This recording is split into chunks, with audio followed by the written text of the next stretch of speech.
یہ شروع کرتے ہیں مفتی سلمان اظہری صاحب کا بہت ہی پیارا بیان۔ اللہ رب العزت نے دنیا کیسے بنائی، ویڈیو کو آخر تک ضرور دیکھیں۔ بن گئی اور اچانک ہی ختم ہو جائے گی، ایسا کیسے ہوگا؟ ایسا کیسے ہوگا؟ اچانک دنیا بن گئی اور اچانک ختم ہو گئی، کوئی نہیں ہے اس کے آگے پیچھے۔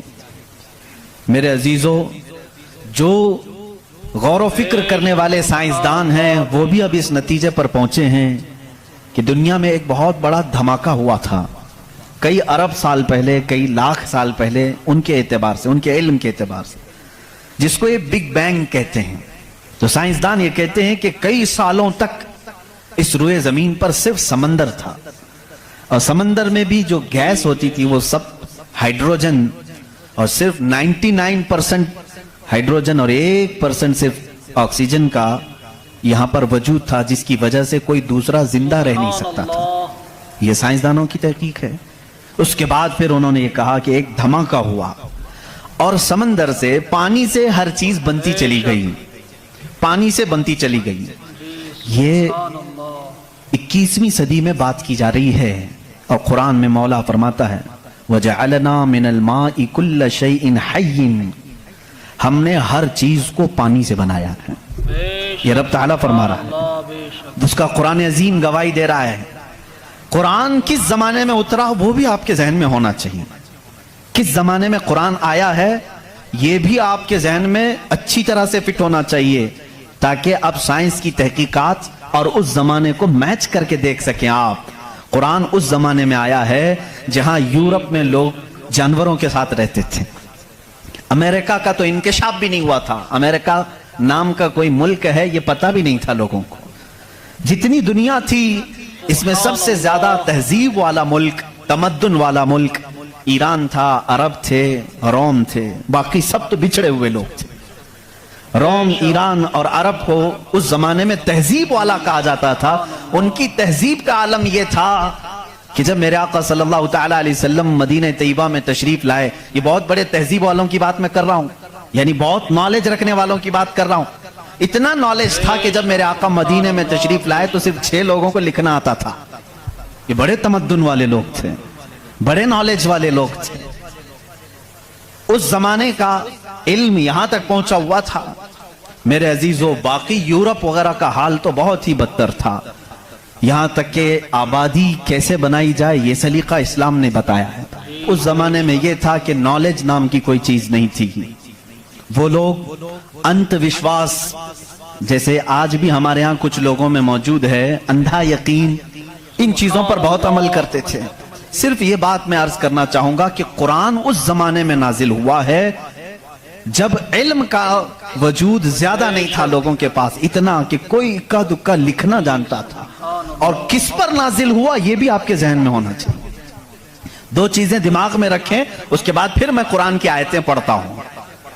ایک ماحول ایسا ہے، سائنس کا وجود نہیں، علم کا وجود نہیں، علم نام کی چیز ہی نہیں تھی لوگوں کے پاس، اور جس پر نازل ہوا وہ ایسا رسول ہے جو کسی کا شاگرد بھی نہیں۔ میں یہ کہہ رہا تھا، آسمانوں اور زمینوں میں اللہ نے فرمایا میری نشانیاں ہیں۔ غور و فکر کرنا چاہیے، نشانی کیسے؟ پوری دنیا کے بہت ترقی یافتہ سائنس سے میرا یہ چیلنج ہے، میری یہ بات کا یہ چیلنج ہے، بہت تم نے ترقی کی، لیکن ایک ایسی چھت بنا کر کے دکھاؤ جس کا کوئی پلر نہ ہو، ہوا میں چھت قائم کر کے دکھاؤ، اور وہ بھی اتنی موٹی ہونی چاہیے، اتنی موٹی کہ جس کے بارے میں حضور اکرم صلی اللہ علیہ وسلم نے فرمایا کہ اس کی موٹائی 500 سال اگر کوئی گھوڑا دوڑے تو طے نہ ہو پائے، وہ آسمان کی موٹائی۔ میں اتنی موٹائی کی بات نہیں کرتا ہوں، 1 کلومیٹر چوڑی ہی کوئی بنا کر کے دکھا دیں۔ سائنس ہمارا بہت ترقی کر چکا ہے، نہیں بنا سکو گی، لیکن کائنات کی اس پوری زمین پر اللہ رب العزت نے ایک چھت ہمارے سروں پر رکھی ہے، اور سب کو معلوم ہے وہ چھت کیسی ہے، بغیر پلر والی ہے۔ کہیں اس کو ستون دیکھا آپ نے؟ اللہ الذی رفع السماوات بغیر عمد ترونها، قرآن کہتا ہے وہ اللہ ہی ہے جس نے بغیر ستون کے آسمانوں کو بنایا، اور تم بھی اس کو دیکھ رہے ہو۔ قرآن چیلنج کر رہا ہے، تم بھی اسے دیکھ رہے ہو۔ اور حیرت کی بات یہ ہے ہمارے پلر والی چھت کے بارے میں تو یقین ہوگا اب یہ گرے گی نہیں، لیکن اگر یہ تڑکنے لگے کہیں سے آوازیں آنے لگے ہم بھاگ کر کے کون سی چھت کے نیچے جاتے ہیں؟ پلر والی چھت سے ہم کو خوف لگتا ہے آج کل گر نہ جائے، اور پناہ لینے کے لیے اس چھت کے نیچے جاتے ہیں جس کا کوئی پلر ہی نہیں۔ اللہ کی نشانیاں ہیں اس میں۔ اللہ رب العزت فرماتا ہے تم دیکھ رہے ہو ان آسمانوں کو ہم نے کیسے قائم کیا ہے۔ اب اس کی تحقیقات جو آسٹرونومی پڑھے ہوئے ہیں وہ جانتے ہوں گے، علم فلکیات اس کو کہتے ہیں، آسمانوں کا علم، یہ بھی ابھی سب کو پورا حاصل نہیں ہو سکا۔ جو ہماری نظروں میں نظر آ رہا ہے یہ تو دھواں ہے، بادل ہے، آسمان تک پہنچنے کے لیے پتہ نہیں کتنا سفر، اور اس میں اللہ رب العزت نے ستاروں کے ایک ایسے جھرمٹ کو رکھا ہے۔ آسمان کتنا چوڑا ہے، کتنا لمبا ہے، گیس کر سکتے ہیں ہم؟ کبھی گیس کریں گے آپ؟ میں صرف ایک حساب بتاتا ہوں۔ اس آسمان میں اللہ تعالیٰ فرماتا ہے کلن فی فلک یسبحون، سورج، چاند، جتنے بھی گیلیکسی کے سٹارز ہیں، تارے ہیں، یہ سب آسمان میں تیر رہے ہیں۔ اللہ فرما رہا ہے سورہ یاسین کی آیت ہے، یہ سب آسمان میں تیر رہے ہیں، لٹک رہے ہیں۔ اچھا، جس پر لٹک رہے ہیں ظاہر سی بات ہے وہ بڑا ہونا چاہیے۔ اب وہ کتنا بڑا ہوگا؟ وہ چھت کی چادر کتنی بڑی جس پہ سورج بھی لٹک رہا ہے، چاند بھی لٹک رہا ہے۔ ہم نے سائز پوچھا سائنسدانوں سے، سائز پوچھا کہ یہ کتنے بڑے بڑے ہیں جو آسمان میں لٹک رہے ہیں، تو انہوں نے کہا سب سے قریب جو ہمارا ستارہ ہے، سیارہ ہے، زمین سے جو سب سے قریب سیارہ ہے وہ چاند ہے۔ اور سورج کا کیا حال ہے؟ کہا سورج زمین سے 13 لاکھ گنا بڑا ہے، 13 لاکھ گنا بڑا۔ اب یہاں ہماری عقلیں ششدر ہو جاتی ہیں، کسی کے پاس کیلکولیٹر بھی نہیں، کتنا حساب کرے؟ 13 لاکھ گنا بڑا زمین سے، ہمارے تصور میں نہیں آتا۔ وہ کہاں لٹک رہا ہے؟ آسمان میں۔ چاند اس سے 50 گنا بڑا ہے زمین سے، وہ کہاں ہے؟ آسمان میں۔ اچھا اتنا ہی نہیں، یہ گیلیکسی کے اندر سورج سے 50 گنا بڑے اتنے سیارے ہیں کہ جن میں سے صرف ابھی 40% کا دریافت کی جا چکی ہے، باقی 60% ابھی تک سائنسدانوں کو پتہ ہی نہیں۔ سورج سے 50 گنا بڑے سیارے اور موجود ہیں۔ پوچھا یہ سب کہاں ہے؟ یہ بھی آسمان میں ہیں۔ اسی لیے میرے مولا نے فرمایا بے شک آسمانوں کی پیدائش میں اس کی بڑی نشانیاں ہیں۔ اب میرے عزیزو آؤ، تمہیں اپنے گھر کی چھت ڈالنے کے لیے کتنے دن لگتے ہیں، کتنے ورکر لگتے ہیں، کتنے مزدور لگتے ہیں، کیا کیا اس کے لیے سامان لگتے ہیں، یہ سب تمہیں معلوم ہے جنہوں نے چھتیں ڈالی۔ اب اتنی بڑی چھت جس نے قائم کی ہے، جس میں لاکھوں گنا بڑا زمین سے سورج بھی ہے، چاند بھی ہے، گیلیکسی کے اور سٹارز ہیں، وہ خدا فرما رہا ہے آسمان کو، زمین کو کس طرح سے اس نے بنایا۔